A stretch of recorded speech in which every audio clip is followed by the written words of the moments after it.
tugiye kwambara ekuteri niturangiza tumena amabanga akomeye cyane y'abantu bakundana b'abantu mamubona bakundana cyane, cyangwa se ushobora no kuba nawe uri umwe muri bo.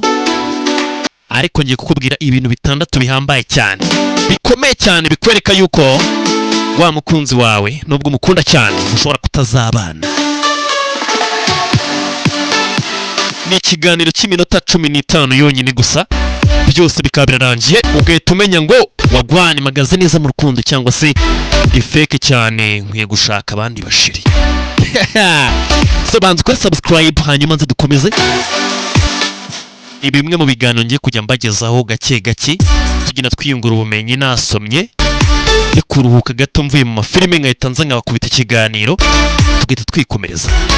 Kimwe mu biganiro bihambaye cyane bifite umumaro cyane ku bantu bafite urukundo cyangwa se bafite abantu bakunda ni iki ngiki. Ni ibintu bitandatu bigaragaza yuko burya wa mukunzi wakunda atazigera gukunda cyangwa se mutazigira mu bana nubwo mukunda cyane.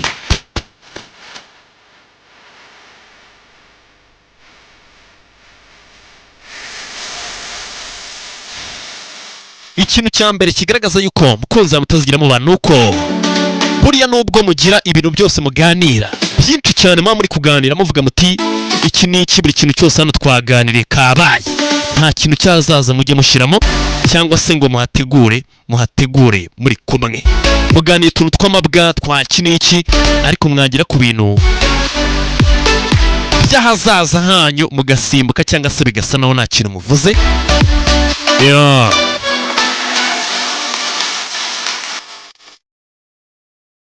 Bino bigaragazwa kenshi n'igihe umukunzi wawe urigenda umureba ariko ugasanga ntabwo afite ubushake bwo kugira ngo mwubake ejo hazaza hawe nawe, ndetse ibi ngibi bikaba bigenda bigaragazwa n'ibikorwa wenda akora nko kuba adashyigikiye ibintu byawe cyangwa se adashaka kumenya ejo hazaza hawe. Ikintu cya kabiri cy'ibanze ntabwo turi buze gutinda, iki ni ikiganiro cy'iminota 15 ariko dushobora no kumara iminota mike cyane. Hari ikindi kintu cya kabiri kijyanye no kutizerana ku bintu by'ingenzi cyangwa se bihambaye cyane. Iyo tuvuze ibintu by'ingenzi tuba tuvuze biki? Ubundi ushobora kuba ubana n'umuntu akwizera avuga ati iki ni iki, ariko ugasanga ntabwo akwizera ku kintu gihambaye. Iyo twivuze ikintu gihambaye cyane dushobora dushatse kuvuga icyo twakita nk'iki just love. Buri rukundo ruvuze ko umuntu umereza byose, amafaranga, bya bintu by'amabanga akomeye cyane ushobora kuba wabika cyangwa se wabitsa umuntu wizera cyane. Ibyo bintu ntabwo azabikwizeraho ngo abikubitse, azakubwira yuko ibyo bintu bidakunda cyangwa se akwereke yuko hari ibintu byinshi aguhisha, akwereke ko yakubwije ukuri sorry, ariko akwereke yuko nanone hari ibintu byinshi atakubwira cyangwa se agende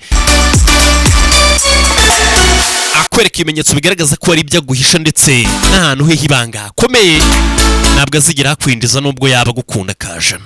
Icyo ni kimwe mu bintu bigaragaza yuko umuntu mukundana mutazigira mu bana. Ikindi cya kabiri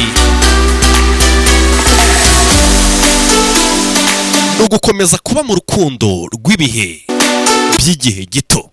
Iri ni ijambo rikomeye cyane. Urukundo rwe rushobora kuba cyangwa se rushobora kugaragara gusa mu bihe byiza,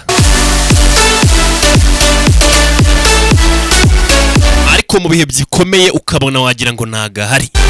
Ibi ngibi bikunda kubaho cyane cyane kuri ba bantu usanga bibeshya yuko bakunzwe, ariko nyine bakunzwe just kubera ko bafite ibintu bafite, ariko bagira mu bihe bibi ugasanga abakunzi babo ntago bahari cyangwa se ntibashaka no kwakira.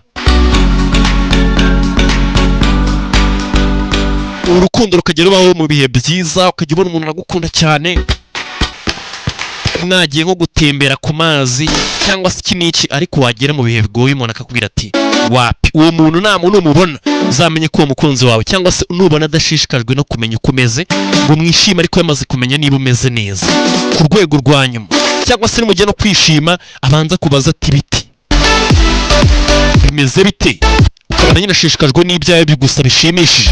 Ibyo bintu nabyo bigaragaza yuko uwo muntu mushobora kutazabana.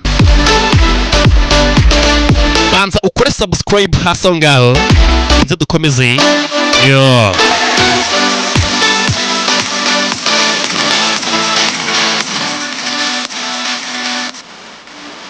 ikintu cya kane gikomeye ni ikintu bita ngo kutemera impinduka cyangwa guhuza n'imibereho yawe. Bino bintu bijya bigora abantu benshi cyane. Ushobora kuba ufite just umuntu mukundana ariko ugasanga imibereho yawe ashimiwe nyine ayishimiye ibintu ubamo gusa bikeya, wahindukaho gatoya ukabona ntabwo bimushimishije na gato. Bino bintu muri mu buzima busanzwe abantu duhora duhinduka, ntabwo duhora mu gihe kimwe. Uwo muntu niba muri inshuti cyangwa se muri couple ukajya kubona ukabona hari akantu gakeya gato gahindutse iwawe, gato cyane, gato atari na kanini, ariko ugasanga ntabwo bimunejeje. Ibyo bibashatse kuvuga yuko ushobora guhinduka cyane hanyuma bikaza kuzamugora, ndetse kandi mu gihe muzamarana muri kumwe nk'ikupure wenda mutarana abana uzagenda uhinduka kenshi. Ibyo bishobora kuzatuma acaho akagucika cyangwa se akagenda acika intege gake gake uko ibihe bigenda bishira. Muri make niba umukunzi afite ibimenyetso byo guhindagurika mu gihe nawe uhindutse cyangwa se uhinduye ubuzima, cyangwa se ukabona ntabwo bimunejeje ahise ahinduka, udahuza nyine mu buzima bwawe, menya ko uwo nguwo ntawe ufite, ugane kwa pasiteri gusengera ushaka undi.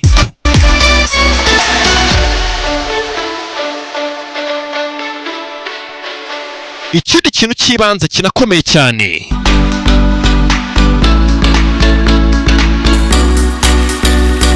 ibitekerezo bitandukanye ku buzima busanzwe cyangwa se indangagaciro. Bino bintu abantu bajya bakunda kubyitiranya. Buriya hari abantu bakunda ibintu bisanzwe nyine, ariko ugasanga mwembi ntago muhuza ibintu. Ndaguha urugero nk'abantu bakunda ibintu bijyanye no gusenga cyane. Hari abantu bakunda gusenga ugasanga umuntu ntabwo yumva ko hari abantu badasenga cyangwa se ngo abumve. Ugasanga afite imyumvire y'uko abantu bakunda gusenga, bakunda kujya gusenga aribo abantu bonyine agomba kuvugana nabo. Niba rero sasa umukunzi wawe mudafite ahantu muhurira ku bintu bijyanye n'ibyo ngibyo, icyo nacyo ni ikintu kibi cyane, ndetse cyo kinahambaye. Ko dukomeza kugira tumanuka niko ibi tugenda tubyakira ari byinshi. Ni ukuvuga ngo kudahuza ku buzima busanzwe, imyemerere yanyu, politike.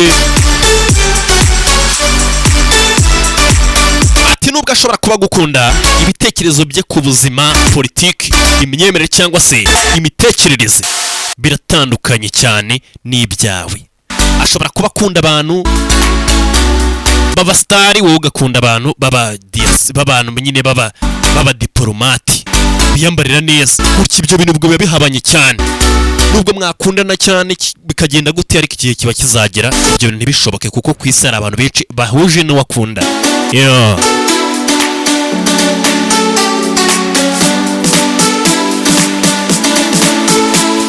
Ikintu cy'ibanze gihambaye cyane kikaba icya gatanu, kikaba icya gatandatu. Icyo tuvuze cyari gatanu. Kutemera guharanira imbere cyangwa se guharanira no kurwanira urukundo rwanyu, cyangwa gushyira imbere urukundo. Abantu benshi ushobora kuba ukundana n'umuntu uvuga ati uyu n'umuntu ndamwemera cyane, ariko ugasanga we nubwo akwemera ariko ntabwo uri uwa mbere mu bintu ati ashyira imbere. Kano kantu mukitondere, ni aka gatandatu. Buriya umuntu mukundana iteka ryose aguhoza imbere. Iyo tuvuze ngo imbere, jya wumva ngo imbere, ku buryo buri kintu cyose yumva cyaza inyuma yawe, n'imyanzuro yose yafata yaba yamaze kugukura mu nzira wowe wagiye imbere.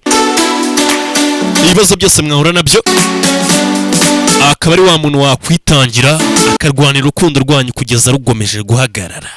Ariko niba wa muntu mukundana aho ngaho gusa adafite gahunda nyine yo kukurwanira, ukabona niba bavuze bati biriya bintu tubireke, ugasanga yahise abireka, cyangwa se biriya bintu bibabagoye nyine, ugasanga we yahise yihitiramo ibindi bintu bitari urukundo rwanyu. Mugeze nko mu gihe kigoye, aho ngaho uba ntacyo ufite.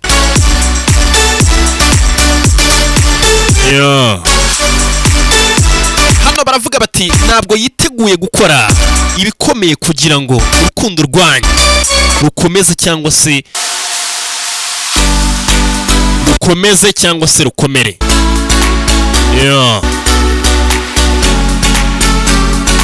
rukomeze cyangwa se rukomere kubaho ku buryo burambye. So nujya guhitamo rero sasa umukunzi, hitamo wa wundi ufite ubushobozi bwo kuba yagufasha,